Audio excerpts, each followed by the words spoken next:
Hello बच्चों, hello बच्चों। लेकिन बच्चों मैं बच्ची मैंने ऐसे बोला ज्यादा छोटी है यहाँ पर। हेलो बच्चों, चलो कोई बात नहीं, अपन शुरू करते हैं आज का topic, relation between R and F. Hindi में क्या आएगा? गोलीय दर्पण की वक्रता त्रिज्या आर और उसकी फोकस दूरी एफ में संबंध जानता है तू? रिलेशनशिप, तो वो संबंध आप पढ़ेंगे आज, ठीक है ना। अभी याद भी रखना है कि फोकस दूरी का डबल कौन होता है? कहने का मतलब ये है, देखो ये कोई दर्पण है, इस दर्पण का ये अगर आर है तो इनके बीचों बीच ये पी है, तो इनके बीचों बीच होगा बीचों बीच। अगर ये यहाँ से ज्यादा का 10 है ना तो ये 5 पर होगा, ये 5 है 5, ठीक है ना। ये रिलेशन होगा, लेकिन ये हर एक दर्पण में लागू नहीं होता, उन्हीं दर्पणों में लागू होगा। उसके लिए क्या करना पड़ेगा? वो दर्पणों में छोटे लेने पड़ेंगे, पैराएक्सियल लाइन हमें यूज करनी पड़ेगी। पैराएक्सियल लाइन कौन सी होती है? कोई मेन एक्सिस है, तो यहीं पे समझो ना, अपने पास सब चीजें। ये क्या है? मेन एक्सिस है। जो मेन एक्सिस के पास होके जाती है उन्हें बोलते हैं पैराएक्सियल लाइंस। क्या बोलते हैं? Paraxial lines.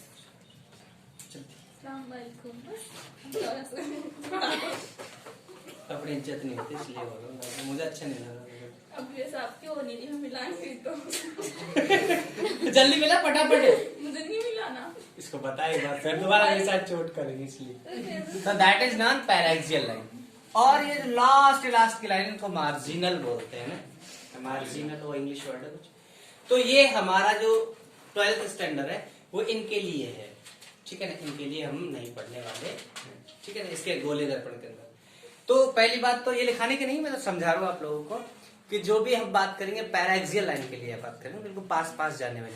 पास जाने वाली का रीजन क्या है कि हम हमारे दर्पण को छोटे छोटे दर्पण लेंगे। क्या लेंगे? छोटे छोटे जो हमें स्ट्रेट दिखाई दे। जैसे सुनो कैसे, अब ये इतना सा दर्पण काट लो, देखो ये इतना सा दर्पण, ठीक है ना। अब इसको इतना ज्यादा कर्व नहीं है, ऐसे बस। फिर इसको जूम करोगे ना तो आपको ऐसा दिखेगा, कर्व तो दिखेगा लेकिन बहुत कम, स्ट्रेट जैसा दिखेगा। स्ट्रेट है नहीं है, स्ट्रेट जैसा दिखेगा, बिल्कुल समतल दर्पण जैसा दिखेगा, सीधा, ठीक है ना। इससे एक फायदा होगा हमें कि यहां से अगर मैं लंब डालूं कहीं पर भी, जैसे रेखा है, यहां से लंब डालूं तो बिल्कुल लंब इसके पास ही आएगा। अच्छा, हमारे लिए ये है मसला। लंब तो जानते ना, बड़ी इस रेखा पे लंब, तो वो लंब डालूंगा ना मैं तो बिल्कुल इसके पास, चाहे ये पॉइंट कहो चाहे ये पॉइंट कहो, मतलब बिल्कुल जस्ट करीब। और जस्ट करीब होगा तभी हमारी डेरिवेशंस होगी, अदरवाइज नहीं होगी। ये है मसला, ठीक है ना। समझ में आई बात कि हमारे जो दर्पण है वो बहुत छोटे हैं, बहुत छोटे को हमने जूम करके बनाया है तो वो स्ट्रेट जैसे दिख रहे हैं ना, सीधे जैसे है, नहीं है वक्रता, लेकिन बहुत कम। अच्छा, नाई का दर्पण रहता है, नाई है ना, नाई, तो जो उसका दर्पण रहता है वो कैसा होता है? थोड़ा सा अवतल होता है, लेकिन हमें दिखता है कि वो कैसा है, वो नहीं दिखता है ना, हमें दिखता है बिल्कुल सीधा है, समतल जैसा दिखता है ना, लेकिन वो थोड़ा सा वक्रित है। इस टाइप का ले रहे हैं हम लोग, है ना। पसंद आ बेटा? अच्छा, चलो हम शुरुआत करते हैं। देखो तो हमारे पास, अच्छा सवाल कैसे आए परीक्षा में?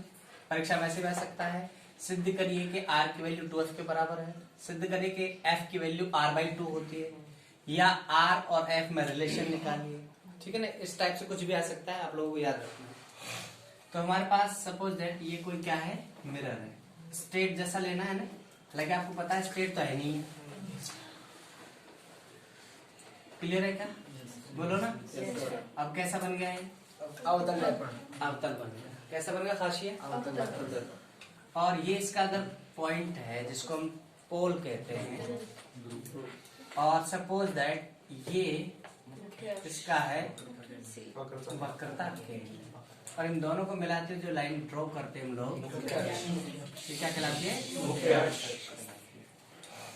ठीक है ना। अब जैसी बन गई, आप लोग इसके ऐसे बनाओगे, ठीक है क्या? यहाँ तो कोई दिक्कत है क्या? कुछ नहीं किया अभी तो हमने। अच्छा, हमें क्या करना है? थोड़ा पास बना लेते हैं। हमें क्या करना है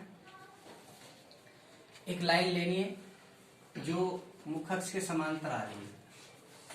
कहाँ से आ रही है? मुख्य अक्ष के समांतर। तो जिससे पूछेंगे वही बताएगा, ज्यादा बढ़िया रहेगा। अभय बताएगा कहाँ से जाएगी? फोकस से। फोकस से क्योंकि फिक्स है ना इसका, तो ये फोकस से जानी है ना। कल बात बताई थी इस पर, डांटे भी थे उसको कि your dad is on dad, other dad is not your dad. यहाँ से ठीक है ना। पैरेक्सियल यही है, पास ये हमें जूम करके बनाया बड़ा। कैसी लाइन है ये? बिल्कुल पास, लेकिन जूम करके हमने बड़ा बनाया। ठीक है ना? क्लियर है क्या? अच्छा अभी देखो, अब ये कितने डिग्री पर आपतित हुई है? तो कितने डिग्री पर आपतित हुई है? आपतन कोण क्या है? आपतन कोण किस किस के बीच होता है? कोण आपतित किरण और सपाट है। आपतित कोण और अभिलंब। आपतित कोण और अभिलंब, जानवर है याद करो कुछ तो। और अभिलंब कहाँ से गुजरता है? हमेशा सी से। तो यहाँ पर अभिलंब डाल दो। ठीक है, ठीक है, बन गया। अब ये हुआ आपतित आपतन कोण आई। तो अगर आपतन कोण आई अगर हम थीटा मान लें तो परावर्तन कोण कितना होगा? थीटा। वो कहाँ है? ये रहा ना, ये तो है, ये जाएगा। क्लियर है क्या? आप लोग चाहो तो डार्क ही कर दो, है ना। क्या करें, थोड़ी सीधी नहीं बनी, लेकिन आप लोगों को सीधी बनानी है। ठीक है ना? ठीक है ना? बोल बात करो यार। ठीक है।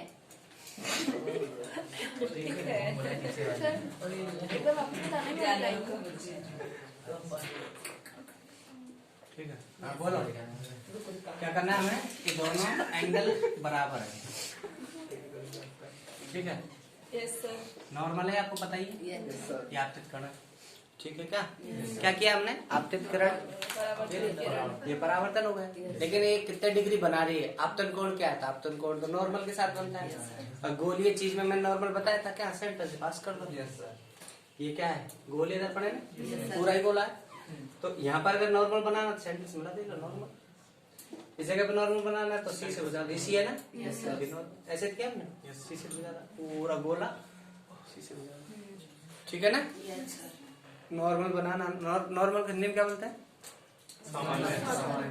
ओ भूतो अभिलंब। मैं किसको पढ़ा रहा हूँ?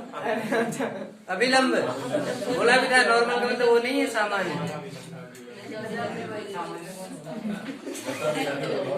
कॉन्फिडेंट के साथ। अरे जिंदो। ठीक है, अच्छा तो इसमें देखो ये है incident ray. Incident ray, incident मतलब आपतित किरण। ये क्या है? Main axis. क्या है? Main axis. ये क्या है? नॉर्मल लिखी रहा है। और ये क्या है? परावर्तित किरण, रिफ्लेक्टेड।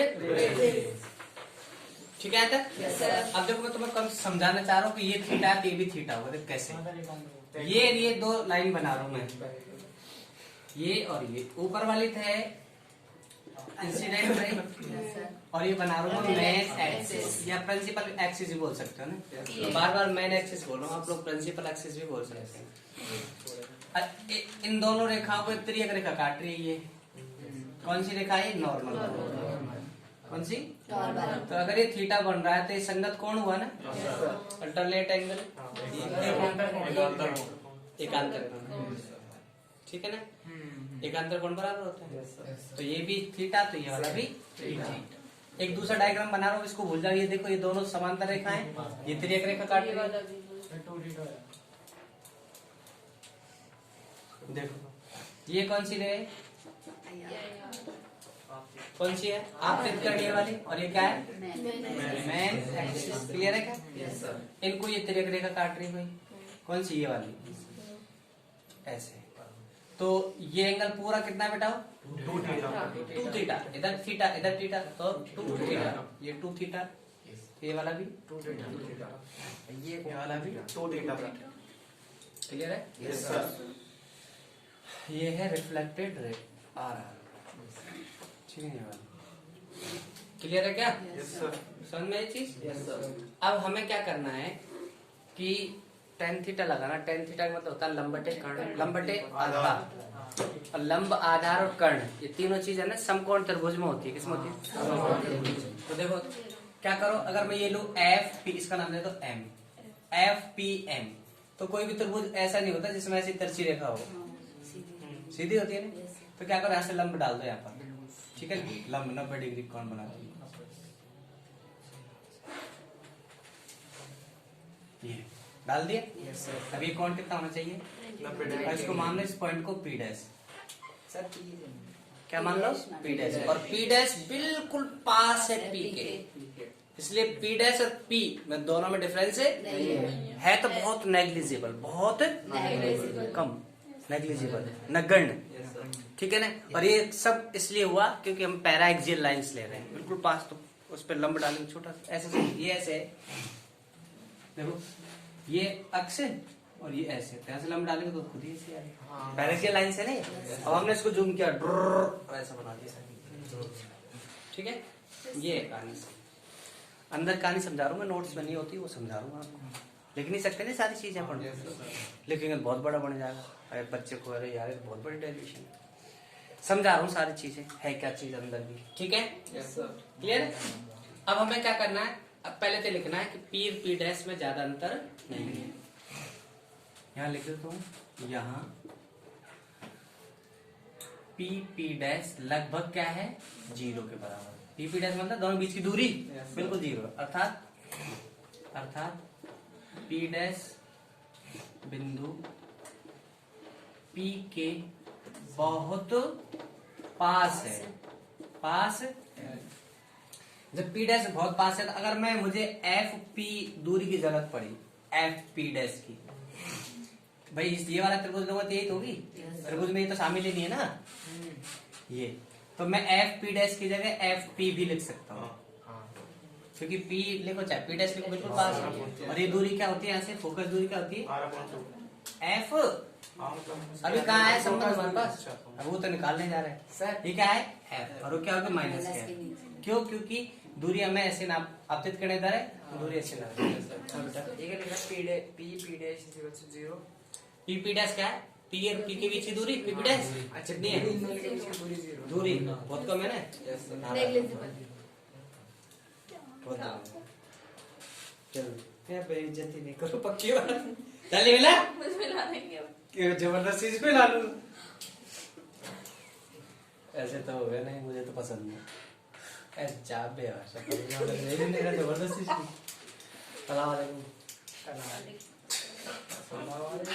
आगे देखो, आगे क्या करना है, अगर मुझे सीपी की जरूरत पड़े, सीपी डैश की, अगर मैं बड़ा वाला इसको भूल जाऊं, बड़ा वाला त्रिभुज लूं सी पी डैश एम, तो जो सी पी डैश की जरूरत पड़े, इधर देखो, देखो मेरे हरकत तो मत जाया करो, ठीक है ना, हाँ मजाक सीरियस कोई भी नहीं है, तो सी पी डैश को मैं सीपी भी लिख सकता हूँ, क्लियर है क्या, और ये माइनस आर के बराबर होगा, क्यों, क्योंकि ये ना सीपी, हाँ सीपी, अच्छा इसकी वैल्यू देखो यहाँ से यहाँ तक है, तो आप लोग इसको माइनस के आर लिख सकते हो, क्लियर है, या आप लोग इसको माइनस का एफ लिख रहे हो तो इसको माइनस का आर, माइनस का आर तो समझ में आ रहा है, इरफान खान साहब बताएंगे कैसे, उल्टा लिया, हाँ क्योंकि आप तिरकन जा रही है ऐसे और हम ले रहे, क्योंकि यहाँ से नापनी पड़ती है दूरियां सारी, ठीक है क्या, क्लियर है, इनकी जरूरत पड़ेगी अपना लिख लिया पहले। अब सीधा सीधा है, मैंने एक चीज और बताई थी, अगर थीटा की वैल्यू बहुत छोटी हो, एक चीज और काम मैं वो भी लिख लेते हैं, यदि थीटा बहुत छोटा हो, बहुत बहुत मैं कब लेता हूँ पता है, बहुत ज्यादा, हाँ बहुत छोटा हो, तो टेन थीटा की जगह सिर्फ थीटा लिखते हैं बेटा, और साइन थीटा की जगह भी सिर्फ थीटा लिखते हैं, लेकिन कॉस थीटा की जगह 1 लिखते हैं। ये मैथ्स का टॉपिक है, आप लोग याद रख लो इसको, और मैं शुरुआत में जब मैंने फिजिक्स पढ़ाना शुरू किया था ना, तो आप लोगों को कराया था, अगर होश हो तो, बाकी होश तो नहीं हो मुझे पता, बाकी याद रखना, बायोलॉजी वाले तो याद रखो क्या, जब थीटा छोटा हो ना तो टेन थीटा से सिर्फ थीटा लिख दो, साइन थीटा की जगह सिर्फ थीटा लिख दो, लेकिन कॉस थीटा की जगह थीटा नहीं 1 लिख दो, क्योंकि साइन थीटा की वैल्यू कम करोगे तो 0 के बराबर जाएगी, और साइन 0 वैल्यू कोजीरो वैल्यू, इसलिए कोजीरो वैल्यू थीटा ने लिख के क्या लिखेंगे? क्लियर है क्या? Yes sir. तो हमें तो सिर्फ 10 ही लेना है, इसमें से बाकी दो तो मैंने याद रखने के लिए लिखा दिया। क्लियर है क्या? Yes sir. बोलो अब क्या हमारा काम हो गया। सबसे पहले तो ये छोटा वाला त्रिभुज ले लो, फिर बड़ा वाला ले लो, कहानी खत्म बस। चलो पहले छोटा वाला त्रिभुज ले लेते हैं। Yes sir. छोटा वाला त्रिभुज का नाम क्या बोलो? F P dash M. F P dash M. देखो तो समकोण त्रिभुज, समकोण त्रिभुज कौन सा? एफ पी डैश एम में tan थीटा लगाना है। क्या लगाना है? और याद होगा आप लोग tan थीटा बराबर होता है लंब बटे, कहाँ से आता है? लाल बटे कक्का से। लाल बटे कक्का से। तो ये लाल बटे कक्का बढ़िया काम करता जा रहा है। देख लो tan के लिए होती है लास्ट वाली लाइन, तो लंब बटे आधा।